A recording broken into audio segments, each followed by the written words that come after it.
Gentres bo'lsa-yu, Amerikanka Optrasi bo'lsa, Mazda to'g'rimi? Lekin Amerikanka Optrasi bo'lmasa, bir tiyinga qimmat mashinalar ko'pchilik aytadi. Hozir sizlarga Gentra topgan video tomosha qiling, sizga bitta avzorni qilib o'tib ketaman. Oppoq Gentramizga keladigan bo'lsak, mashinamiz 2022-yil deyapti. Mashina oldi aylanlarga deyapti, gertli aylanlar ko'p qo'yganman deyapti. Undan tashqari Amerikanka Optrasi bor deyapti. Mashina deyapti, hadoy-padoyda umuman ishi yo'q deyapti. Mashinaning sastanasi haqiqatan lovullab turibdi.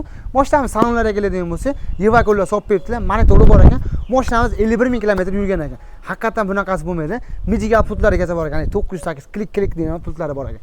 Mashinamiz orqasida deyaptilar, yangi masla deyapti, bir 10 kun, 15 kun bo'lgan deyapti, injektor propalar qo'yib qo'yganman deyapti. Mashinaning holati haqiqatan zo'r. Narxiga keladigan bo'lsa, 13 ming ham demaymiz, 12800 ham demaymiz, 12700 ga beraman dedi. Akarim, boshni qotirmay qo'yasiz. Mana obunachilarim dedim, 12600 ga bo'ladigan narxini qilib berasiz dedim.